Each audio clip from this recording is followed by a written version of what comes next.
parte sensitiva y vimos cuáles son la parte motora en la corteza cerebral. ¿Cuáles son las tres partes que se considera motor en la corteza cerebral? ¿Cuáles son las tres partes que se considera motor en el cerebro? Corteza motora primaria, corteza premotora y corteza motora suplementaria. Todos son parte de qué lóbulo. Lóbulo frontal. Lóbulo frontal, ¿sí? Entonces, por delante de la fisura central tenemos el lóbulo frontal. Que bien por delante de la fisura tenemos el área de la corteza motora primaria, la corteza premotora o área premotora y el área motora suplementaria, o en la 13ª edición creo que dice complementaria, pero la 14ª dice suplementaria. Entonces, corteza motora primaria o área motora primaria, área premotora y área motora suplementaria. ¿Qué quiere decir esto?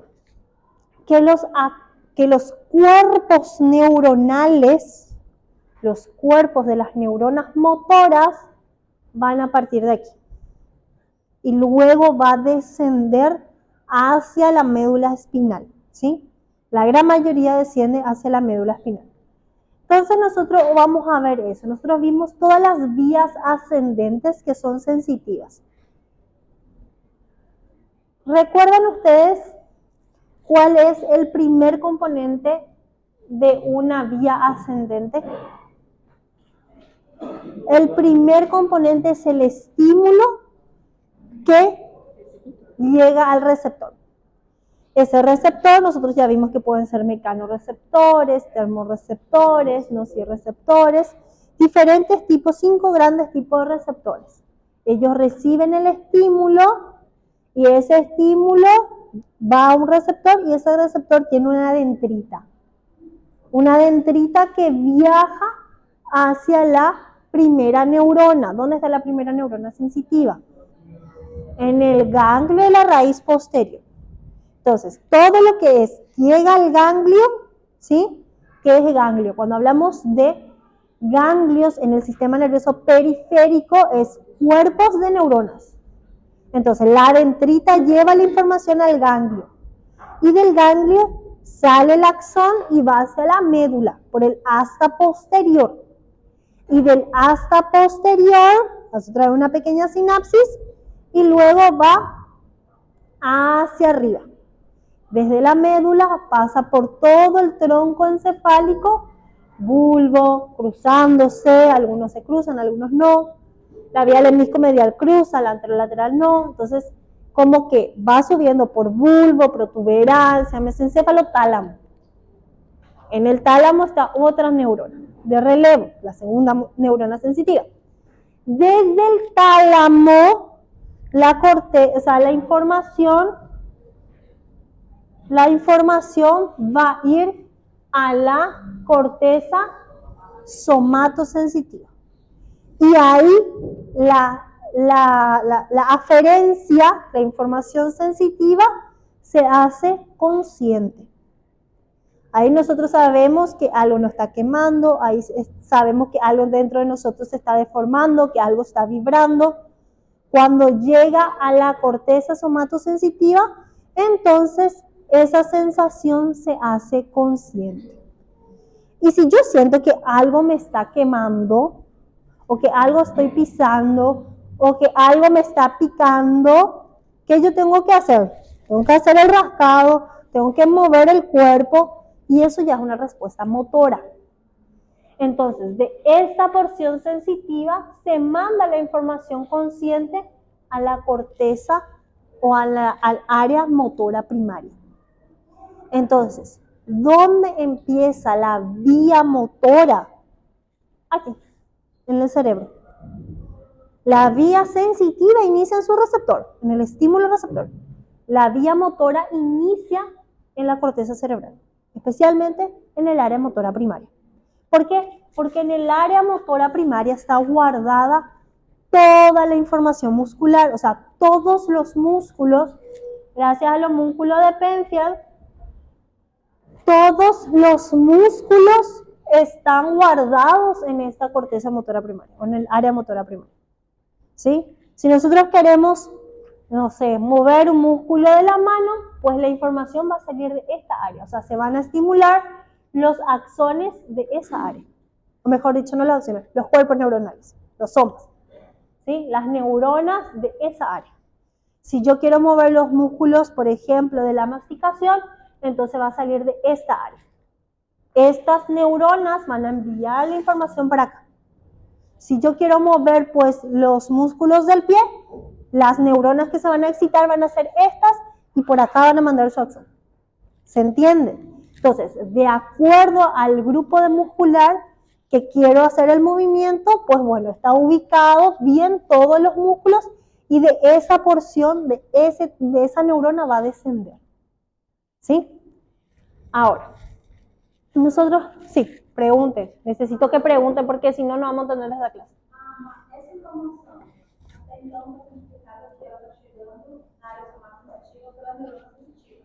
Para que essa informação saia da sensitiva para a motora, vai ter que ter neurona a nível da corteza? No. Vai ter que neurona diferente. O sea, va de neurona acá. Acá tenés tu otra neurona, ¿sí? Ok, llega la información aquí a esta neurona y esta neurona tiene un axón que se comunica con esta neurona. Então, acho que sejam neuronas de sensação diferente, como sensitiva, para não se Sí, no, la verdad que no habla en ningún momento de interneuronas en el libro, como lo habla en médula. Así específicamente no lo llama interneurona. O sea que no te puedo decir sí, porque el libro no lo dice. Ni ninguno de otro de las bibliografías que leí no dice esa, que la conexión se da entre tipo una interneurona. Podría ser. Tendríamos que profundizar un poquito más, pero ninguno de las bibliografías vi que le llaman interneurona. Ninguna. Ok. Ahora, el área motora, acuérdense que el área premotora es de movimientos más específicos y el área suplementaria, motora suplementaria, es para ambos lados del cuerpo. Entonces, tanto la información de aquí como la información de aquí estimula a la corteza motora primaria. ¿Sí? Ahora, a partir de ahí inician las vías descendentes. Las vías descendentes son vías o son del sistema motor. Es para movimiento. ¿Sí? Entonces de ahí puede ir a varios lugares.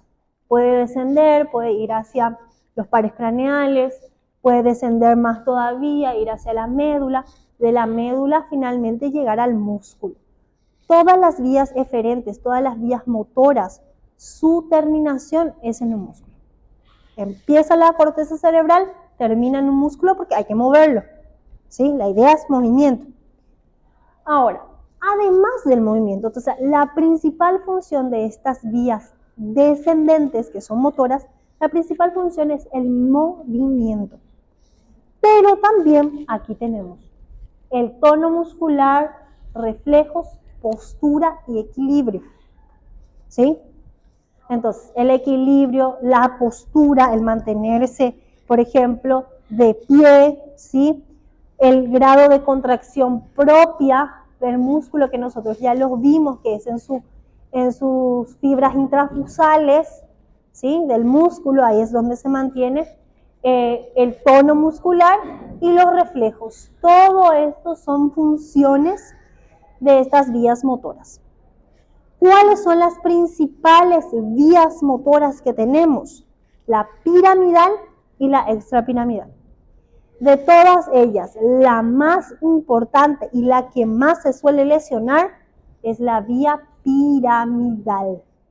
¿Sí? Por eso prácticamente solo de la vía piramidal habla el libro. De la extra no habla casi nada. Entonces, la vía piramidal es la primera dentro de las vías motoras somáticas o somatomotoras, Las principales son la piramidal y la extrapiramidal. De esas dos, la estrella es la vía piramidal. Entonces, nosotros tenemos en la vía piramidal, tenemos dos tractos importantes. Uno que va de la corteza a la médula, por lo tanto se llama córtico espinal, y uno que va de la corteza al tronco encefálico. Por lo tanto se llama córtico nuclear o córtico vulvar o geniculado. Puede que aparezca ese nombre, pero más comúnmente conocido como córtico vulvar o córtico nuclear, ¿sí? ¿Qué quiere decir? La vía piramidal, ya vamos a ver por qué es un nombre piramidal, pero la que dice córtico espinal, la córtico espinal es porque va de corteza a médula espinal. Y esa córtico espinal a su vez se divide en córtico espinal anterior y córtico espinal lateral. La que es el tracto córtico vulvar o córtico nuclear va desde la corteza hacia los núcleos de los pares craneales, es decir, no llega a médula, porque los pares craneales salen de mesencéfalo, salen de protuberancia y salen de tronco, mejor dicho, de médula oblonga o bulbo raquídeo, ¿sí? Ustedes recuerdan que en la anato ustedes estudiaban origen real y origen aparente, ¿sí? El origen aparente es el orificio por el cual sale del cráneo. El origen real era el núcleo. Entonces, esta vía significa que va desde la corteza motora primaria hacia el origen real. Hacia el origen real del par craneal. ¿Sí? Ok. Esa es la piramidal, es la más importante. Luego tenemos la extrapiramidal. O sea, todo lo que no es piramidal es extrapiramidal. Ese es cuando ustedes todavía no dan anatopato. Bueno, cuando den anatopato van a estudiar linfoma de Hodgkin y linfoma no Hodgkin. Es decir, linfoma de Hodgkin es linfoma de Hodgkin. Todo lo que no es linfoma de Hodgkin es linfoma no Hodgkin. Es decir, vía piramidal y todo lo que no es piramidal es otra piramidal. No sé quién fue la persona tan inteligente que lo describió así, ¿verdad? Pero bueno, así está, así seguimos escribiendo. Muy bien, vamos a entrar entonces en la vía piramidal. ¿Para qué sirve principalmente la vía piramidal? Dice, ejerce mayor influencia en la musculatura que requiere tareas finas y coordinadas. ¿Qué quiere decir? Músculos que tienen funciones específicas. Músculos que, por ejemplo, nos ayudan en la marcha, nos ayudan a hacer los movimientos de la mano, músculos que nos ayudan a hacer movimientos en la cara, ¿sí? Entonces, es mucho más específico en el movimiento muscular. Para eso sirve la vía piramidal. Ahora, la extrapiramidal ya es más de postura, de mantenerse, o sea, la gravedad. ¿Qué es lo que hace la gravedad? Hace que las cosas caigan. A mayor edad, mayor la gravedad. Digo, no, así no era. Bueno, lo que sí que se cae. Entonces, ¿qué nosotros tenemos que estar? O sea, para que nosotros podamos hacer en marcha, podamos estar en pie, nosotros tenemos que mantenernos en una postura antigravedad. Porque la gravedad hace que caigamos. ¿Sí? Y nosotros necesitamos mantenernos antigravedad para mantener la postura, para poder mantener la marcha. Todos aquellos músculos que mantienen el tono, o sea, todas aquellas vías que mantienen el tono muscular, la postura, la marcha y la coordinación, eso hace la vía extrapiramidal. Esa es la función de la extrapiramidal. Entonces, piramidal, movimientos de músculos específicos. Bien, tipo, o hacen extensión, o hacen flexión, o hacen rotación, o hacen supinación, bien específico. Ahora, la extrapiramidal es como para complementar esos músculos para que ese movimiento sea coordinado, tenga la fuerza necesaria, ¿sí? Que no se caiga, ¿sí? Para eso es la extrapiramidal. Hasta acá se comprende, ¿sí? Porque no es, chicos, un tema muy fácil de digamos. Sí. Como pode ser que toma o produto da injeção à estrutura mecânica, você sai com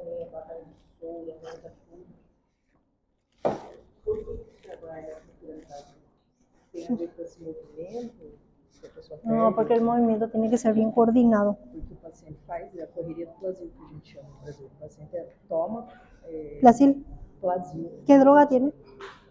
metoclopramida. Dá uma louca na pessoa, a pessoa arranca tudo e sai correndo, literalmente. Pero le das intravenosa a altas dosis. Isso, intravenoso. Porque la metoclopramida vos le podés dar en gota y no le va a hacer nada, pero sí da una lesión extrapiramidal. Dá, o povo sai correndo, arranca tudo. Van a preguntarle al profe de fármaco, porque ese tiene una fisiopatología un poquito más complicada.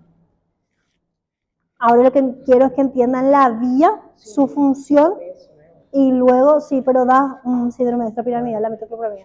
Pero eso le digo, en dosis altas, porque nosotros damos metoclopramida a los bebés, en gotas, para que no vomiten. As pessoas que têm problema de coordenação, são mais desajustadas, têm alguma relação? Tiene, pero normalmente suelen ser por alguna lesión. Por ejemplo, después de un accidente cerebrovascular, algún accidente propiamente, algún trauma, ¿sí? Entonces ahí como que se lesiona una de las vías y eso es lo que se va a ver. Porque estas vías, algunas son cruzadas, algunas no. Entonces yo tengo que ver si mi paciente tuvo, no sé, parecia, o sea, está inmovilizado o está inválido en una parte del cuerpo. ¿Dónde está la lesión? En la vía de la neurona. Eso es lo que se ve. ¿Dónde está la lesión? ¿En la primera neurona o en la segunda neurona? ¿Sí? O sea, sí, puede ser. Sí. En semiología, ustedes van a hacer test, ¿sí? Que van a hacerles movimientos al paciente y ahí van a evaluar la vía piramidal y la vía extrapiramidal. Entonces, ¿qué es lo que yo quiero? Que entiendan la vía, ¿para qué sirve?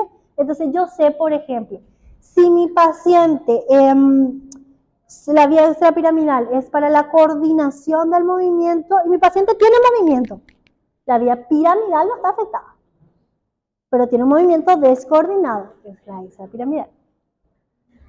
Entonces, cuando vos ves la manifestación clínica, sospechás dónde está la lesión y le haces la prueba para confirmar. Y la prueba es semiológica. O sea, ¿qué quiere decir? Yo le voy a forzar al movimiento al paciente. Yo tengo que saber cuáles son los movimientos que tengo que hacerle al paciente, ¿sí? Para ver la respuesta de él. Y si tiene respuesta y si no tiene respuesta, ahí cerrás tu diagnóstico. ¿Sí? Bueno. Ok, entonces, esta es la piramidal de la corteza, normalmente llega hasta la médula. Y la extrapiramidal pasa más, si bien sale un poquito también de la corteza cerebral, más sale de los núcleos basales, ¿sí? ¿Nosotros dimos núcleos basales?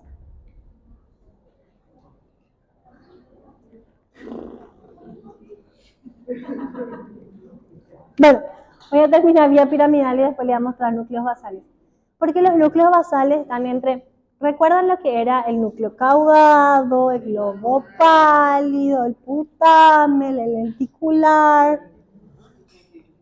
Ajá, ese. De ahí sale. ¿Alguien recuerda?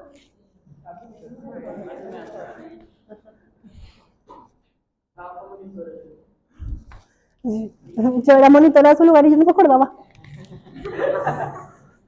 ¿Por qué? Porque yo estaba en segundo y yo no me acordaba, no tenía. O sea, ¿ustedes piensan que yo entendí esto en segundo? No, no entendí.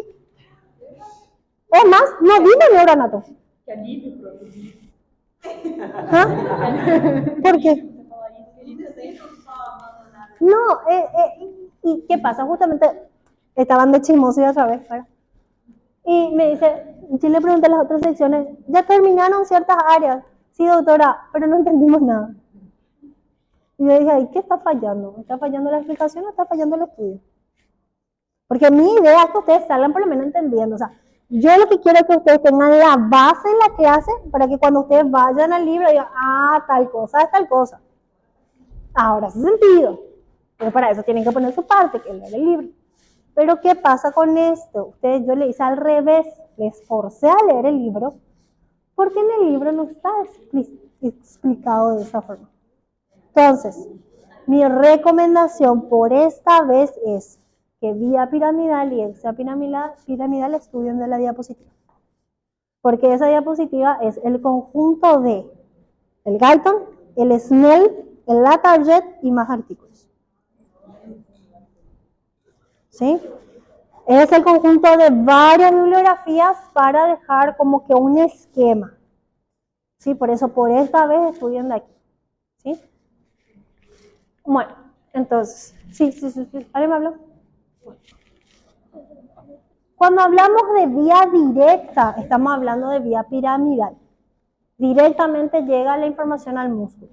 Y de vía indirecta normalmente nos referimos a la vía extrapiramidal porque salen de los ganglios basales, tiene relación con el tálamo, a veces con el cerebelo, entonces es un poquito más complejo, ¿sí? Entonces, dice, la vía directa es de la corteza cerebral a la médula espinal a través de la vía piramidal. Esa es la vía directa, ¿sí?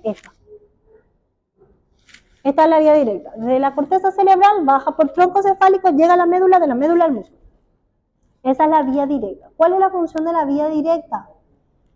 Acá, movimientos de los miembros superiores, inferiores y el tronco. Esa es la función de la vía directa, movimiento de estos músculos. Es la más rápida.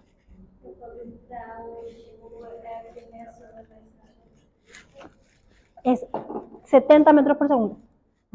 Rapidísimas. La indirecta dice a través de varias vías accesorias, ¿sí? Y aquí sale de ganglios basales, sale del cerebelo, del tronco encefálico y la vía indirecta forma la vía extrapiramidal, ¿sí? Bueno, vamos a la vía piramidal. La piramidal de corteza a médula, tracto córtico espinal. De corteza a núcleos de pares craneales, tracto córtico nuclear.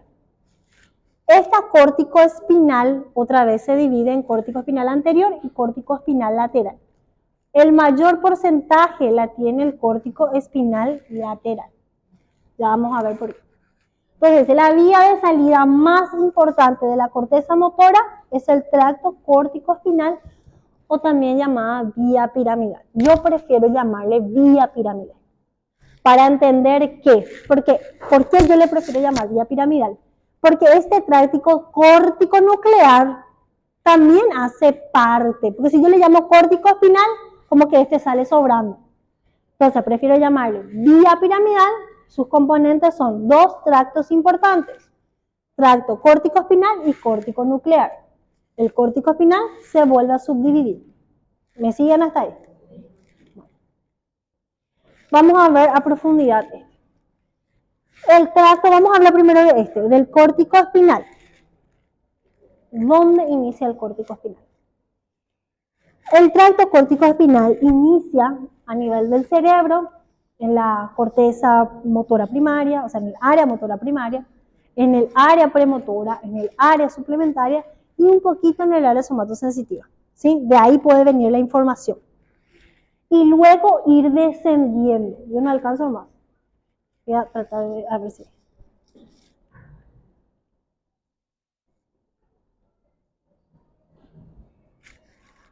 Entonces, fíjense que esta está pintada de un color verdecito. Normalmente tiene que ser gris. Y acá está más blanco. ¿Por qué? O sea, antes de eso. ¿Por qué el sistema nervioso central tiene coloración blanca y tiene coloración gris? Cuando hablamos de sustancia blanca, ¿qué estamos hablando? De dendritas y axones, principalmente axones, ¿sí? Y cuando estamos hablando de sustancia gris, cuerpos neuronales. Si nosotros nos recordamos de la médula espinal, ¿dónde está la sustancia gris? ¿De forma periférica o de forma central? En el medio. Ahí está la sustancia gris, ahí están todos los cuerpos de las neuronas. Y la sustancia blanca está alrededor. O sea, ahí están los axones o dendritas. Ahora, en el cerebro es al revés. ¿Dónde están los cuerpos neuronales? En la periferia, acá están los cuerpos de las neuronas. Y esto es sustancia blanca, quiere decir que estos son axones o dendritas, todo lo que está acá. ¿Sí?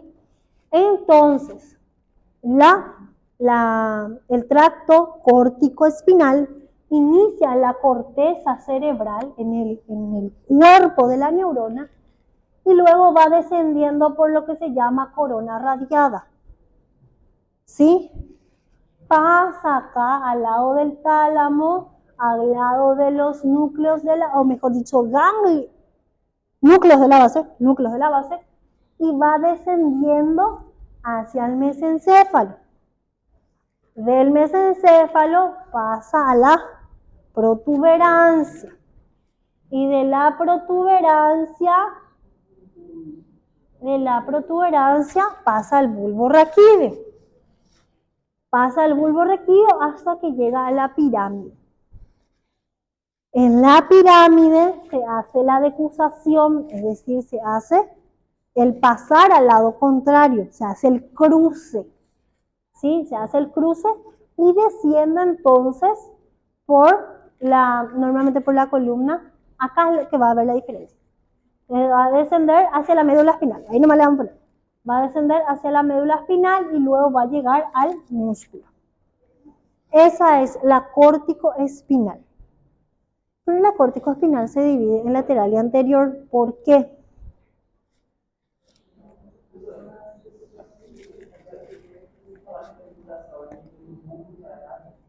¿Cómo decir?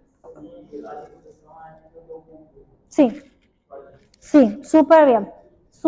¿Por qué? Porque el bulbo, esta es una parte más superior, esta es una parte más inferior. Las pirámides están en la parte más inferior y anterior. ¿Sí? Pero todo esto es bulbo. Cuando habla de pedúnculo cerebral, está hablando de mesencéfalo. ¿Sí?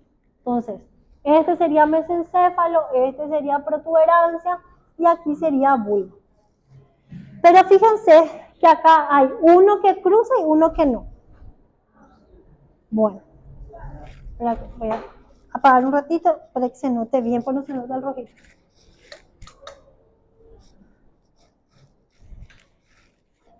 Entonces, dice, después de salir de la corteza, pasa a través de la rama posterior de la cápsula interna. La cápsula interna, donde dice, allá dice su nombrecito, al lado del tálamo.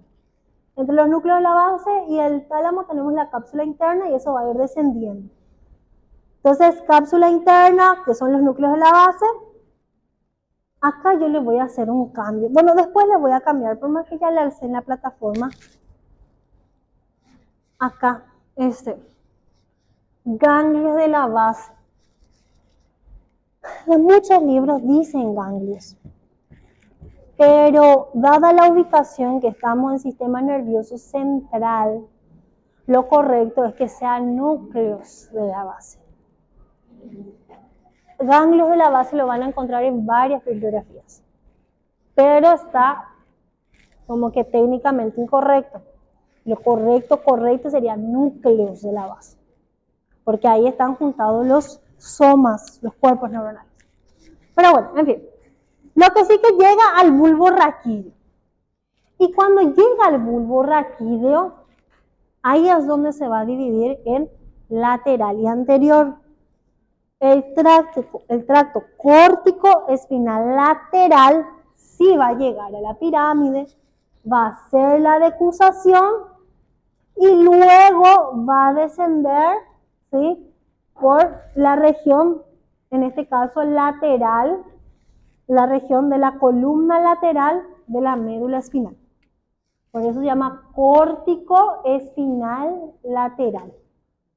Porque esto pues es axón. ¿Y a dónde va a ir el axón? Y en la columna blanca. La columna blanca lateral o cordón lateral. ¿Sí? 90% hace eso. ¿Por qué el 90% hace eso? Porque una vez que este axón llegó aquí a la columna lateral, va a hacer sinapsis con las motoneuronas o las interneuronas que están en el asta anterior y en la comisura. No con las en el asta posterior, porque el asta posterior es sensitivo, son neuronas sensitivas. Entonces, la información que está viniendo desde el cerebro, acá llega al axón y hace sinapsis en el asta anterior o la comisura. Entonces, hace sinapsis ¿con qué especialmente? Con motoneuronas alfa. Y las motoneuronas alfa son las encargadas del movimiento. Entonces, una vez que hace sinapsis aquí, va a salir el axón de esta segunda neurona, va a salir el axón por la raíz anterior y va a ir por el nervio hasta llegar al músculo, y cuando inerva al músculo lo hace de la siguiente manera. Cuando la información motora llega al botón terminal de este nervio, en el nervio se abren canales de calcio. Cambia el potencial de acción. Pasa a ser positivo en el interior del nervio. El nervio libera acetilcolina. La acetilcolina se une a su receptor nicotínico. El receptor nicotínico abre el canal, ingresa sodio. Se cambia el potencial de membrana del músculo, el músculo libera calcio, el calcio se une a su troponina C, la troponina C hace todo el cambio, se une a la actinamiosina, ocurre la contracción. Así me tienen que describir a la final. Ok, yo les enseñé todo músculo, yo les enseñé todo lo que son la unión de la neurona con el músculo. Ahora les estoy mostrando la información que desde la corteza. O sea, no estamos hablando por partes, ahora les estoy mostrando todo el conjunto. ¿Cómo sale la información? Desde el cerebro hasta para que el músculo se contraiga. ¿Me entienden? 90% hace esto. La vía córtico-espinal lateral, porque la córtico-espinal lateral es para miembros superiores e inferiores. Esos son los que más se mueven. Ahora, está la otra vía, que es la córtico-espinal anterior. Hace lo mismo, sale de la corteza, baja por el tronco encefálico, todo igual. ¿Dónde está la diferencia?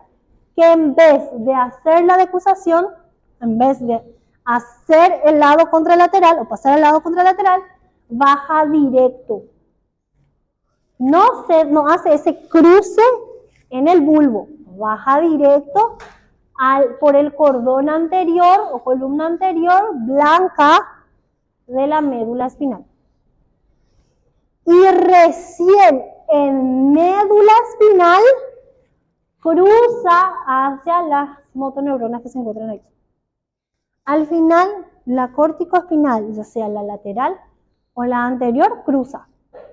Igual mueve el músculo del lado contrario. Si salió de acá la información, es para que se muevan estos músculos. ¿Sí? ¿Dónde está la diferencia? Que el córtico-espinal lateral, el cruce lo hace en la pirámide vulvar, y la córtico-espinal anterior, el cruce lo hace recién en la médula espinal. ¿Por qué? ¿Por qué solo el 10% es córtico-espinal anterior? Porque la vía córtico-espinal anterior se encarga de la musculatura del tronco. ¿Y qué es lo que tanto vamos a mover en el abdomen o en el pecho? ¿O qué es lo que tanto vamos a mover en la espalda? No es un movimiento tan específico como miembros. O sea, la precisión que necesitan miembros superiores e inferiores es mayor. Entonces, como que toda la vía piramidal se encarga o se concentra en eso. Ahora, no, tenemos también músculos en tronco. O sea, tienen que ser inervados, tienen que ser cuidados también. Pero en menor porcentaje, solo el 10%. Entonces, el tracto córtico-espinal anterior se encarga de la musculatura de tronco. ¿Sí? ¿Cómo baja? Baja por la columna blanca lateral, columna blanca anterior, y luego de este lado hace sinapsis con las motoneuronas del lado contrario. ¿Sí? Hasta ahí me siguen. ¿Alguna duda? Pregunten ahora, este es el momento. ¿En qué les parece semejante?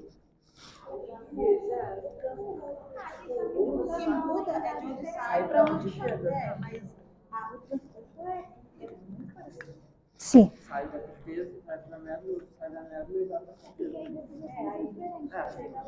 Las decusaciones hasta que son parecidas también, pero las alturas son diferentes. Y otra cosa, la vía sensitiva es vía ascendente y la motora es descendente, o sea, baja para ir al músculo.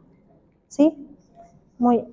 Ahí ya estamos, ya sabemos que están inervados músculos de extremidades, tronco. ¿Qué nos falta? Cabeza y cuello. Nos falta inervar la musculatura de cabeza y cuello. ¿Cuál es la vía que va a hacer eso? El tracto córtico nuclear o el tracto córtico vulvar. Ese es el que va a inervar cabeza y cuello. ¿Cómo?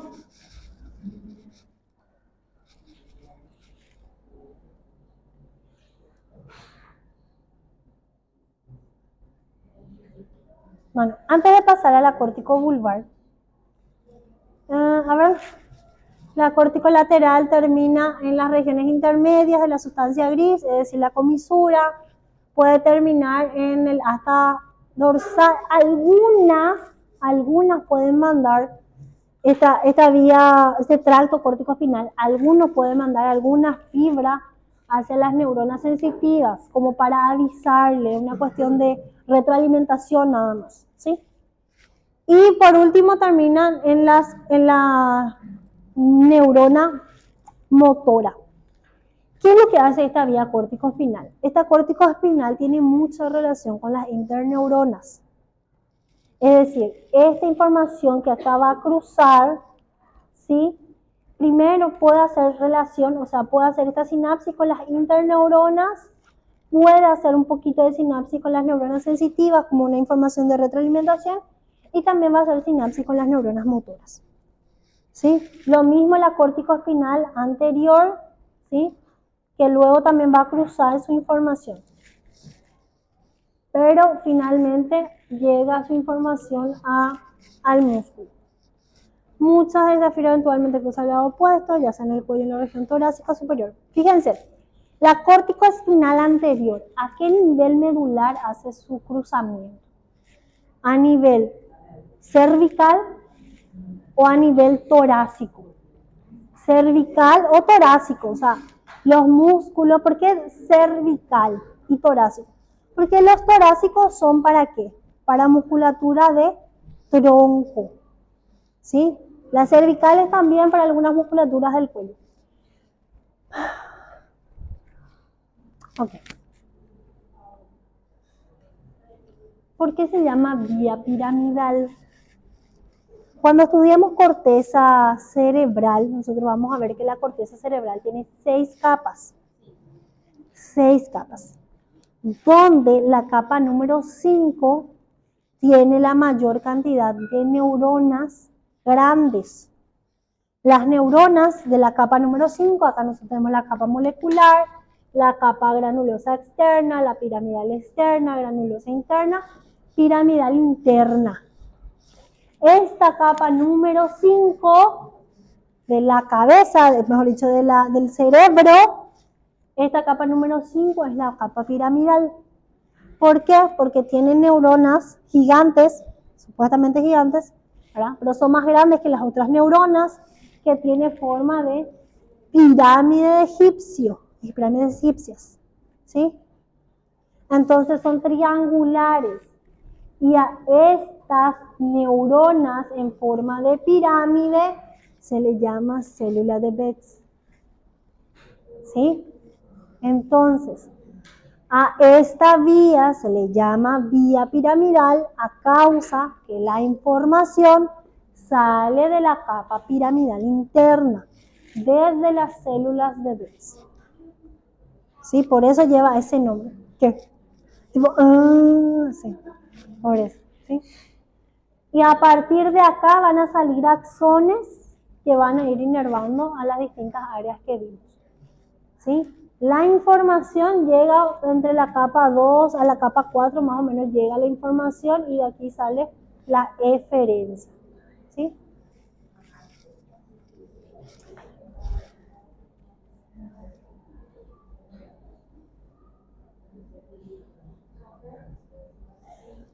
Quiero que aguanten 4 diapositivas y ya salimos al receso. ¿Sí? 4 diapositivas, 4 slides.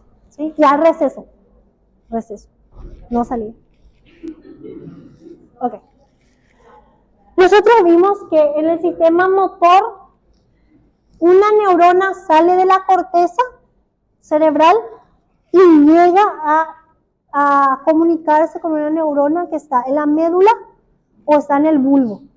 En la médula o en el tronco encefálico, ¿sí? A la neurona que está en la corteza se le llama primera neurona o neurona motora superior, ¿sí? Entonces, ustedes después van a estudiar lo que es el síndrome de la primera motoneurona y el síndrome de la segunda motoneurona. Por eso necesitan saber dónde están estas motoneuronas. ¿Entienden? Ok. Entonces, ¿dónde se puede encontrar la primera motoneurona? En la corteza cerebral. En la corteza motora primaria, en la premotora, en la suplementaria y un poquito en la somatosensitiva. Ahí se encuentran las primeras motoneuronas y luego dice, todas estas neuronas de estas áreas se engloban dentro de lo que es neurona motora superior, todo lo que está en la corteza cerebral. Su función, controlar a la segunda motoneurona a través de la vía piramidal. La segunda motoneurona, ¿dónde se encuentra? La segunda motoneurona, o también llamada neurona motora inferior, ¿sí? Se encuentra en el núcleo de los pares craneales o se encuentran en la médula espinal. Si vamos a ir a la vía córtico-nuclear, la segunda motoneurona en los núcleos. Si estamos hablando de los tractos córtico-espinales, la segunda motoneurona entonces en la médula espinal. Y a partir de ahí va a ir a los músculos esqueléticos. La función de la segunda motoneurona es sinapsis con las placas motoras musculares. ¿Qué quiere decir? La unión del axón con el músculo, ¿sí? Eso es la placa motora. A través de su neurotransmisora acetilcolina desencadena la contracción muscular. Es decir, toda esa liberación de acetilcolina que nosotros estudiamos es por el axón de la segunda motoneurona. ¿Sí?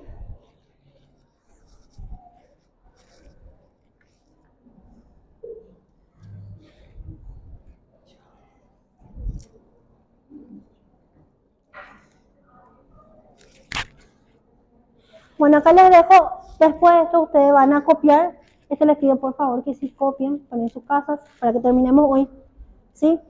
Este es como un resumen de las diferencias que hay entre las motoneuronas, la primera y la segunda, ¿está bien? Sí, pero es en el momento que estudien lo que quiero que hagan este cuadro sí o sí. Ajá. Y bueno.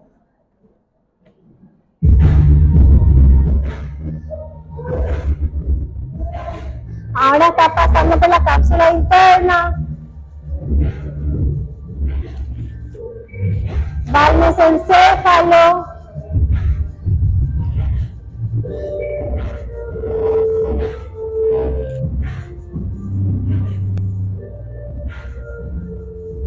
Pie peduncular se da en el mesencéfalo. Ahí va hacia la protuberancia.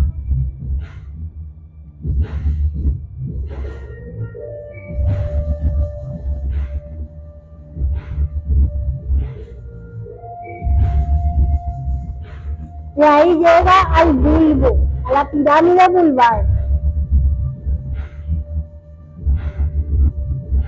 Hace la decusación. Y ahí se divide en lateral y anterior.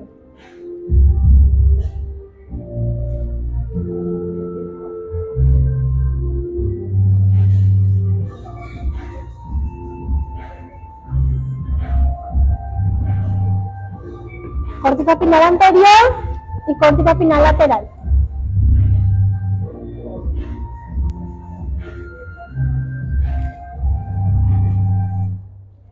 En la última parte es donde yo no estoy de acuerdo. Porque le sale por el ganglio. Y en todos los próximos videos son así. Yo les voy a hacer la corrección en clase, pero más que nada para mostrarles ese paso a paso a nivel del tronco. Porque una vez, ustedes saben, una vez que llega médula, para que llegue de médula al músculo es raíz anterior. Raíz anterior, no hay negocio, ¿sí? Pero más que nada para mostrarle ese trayecto desde la cabeza hacia la médula, cómo va, ¿sí? Aguanten 2 diapositivas más y nos vamos, ahí está. Vamos a la córtico nuclear, son solo 2. Bueno, la córtico nuclear, ¿para qué sirve? ¿A dónde va? A los núcleos, no, a los núcleos de los pares craneales. Ahora la pregunta es, ¿cuáles son los pares craneales que son motores? Que son motores. ¿O mixtos? Todos menos o primeiro, segundo y un oitavo. Ok, el primero es el olfatorio. ¿Sirve para? Mira, oler. Después, el segundo, el óptico, para ver. Después, el octavo, vestíbulo coclear. Vestíbulo coclear. El vestíbulo coclear es para escuchar y para tener equilibrio. El resto es motor mixto. Es decir, el resto llega a un músculo. ¿Se entiende? El resto de los pares craneales inerva algún músculo de la cabeza o del cuello. Entonces, todos los núcleos que no sean el olfatorio, el óptico y el vestíbulo coclear reciben esta vía. ¿Sí? Entonces, la córtico nuclear va a salir de la corteza motora también, ¿sí? Entonces dice, origen, la primera motoneurona se encuentra ¿en dónde? En la circunvolución frontal ascendente, que quiere decir en el área motora primaria, ¿sí? Donde se encuentran las neuronas motoras para la cabeza y el cuello. El área 4 de Brodmann. Y también se encuentra, dice, la circunvolución del área 8, que está por delante del área suplementaria. ¿Sí? El área 8 se encarga de los movimientos de los ojos. ¿Sí?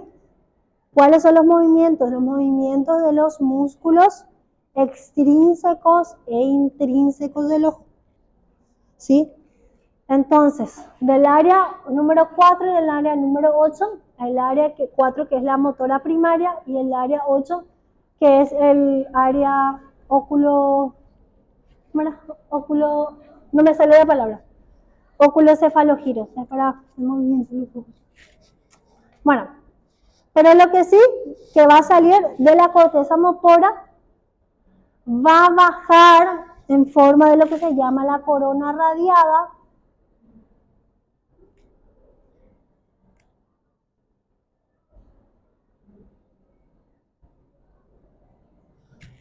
¿sí? Entonces se dan cuenta que acá es más oscuro y acá es más blanco. Entonces, sale de las áreas, ¿sí? Especialmente de estas áreas, va a bajar por la corona radiada, que son todos los axones, y va a entrar en la cápsula interna, de la cápsula interna al mesencéfalo. ¿Sí? Ese va a ser el movimiento.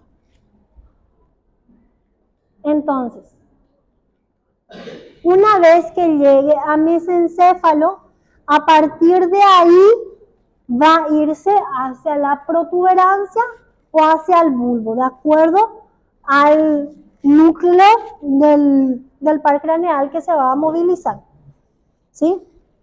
Entonces dice, a partir del pedúnculo cerebral, que está en el mesencéfalo, cruza la línea media dividiéndose en 2 vías, anteriores y posteriores, para ir a hacer sinapsis en la segunda motoneurona. La segunda motoneurona se encuentra en el origen real del par craneal, ¿sí? Entonces dice, la segunda motoneurona se encuentra en los núcleos motores de los pares craneales localizados en la protuberancia y el bulbo raquídeo. ¿Dónde es la terminación? En aquellos músculos, ¿sí? Inervados por estas segundas motoneuronas. Entonces, ¿para qué sirve la vía córtico-nuclear? Para controlar o movilizar los músculos de cabeza y cuello. Y con esto terminamos vía piramidal. Ahí sale la corteza radiada.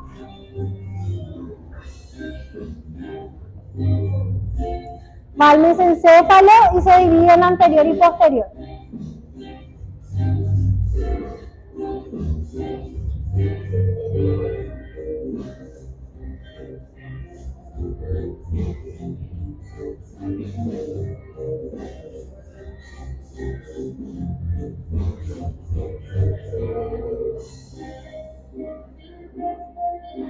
Cruza al lado contrario.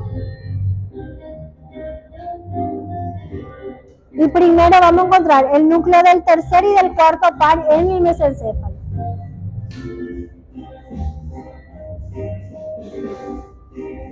Después, otros núcleos.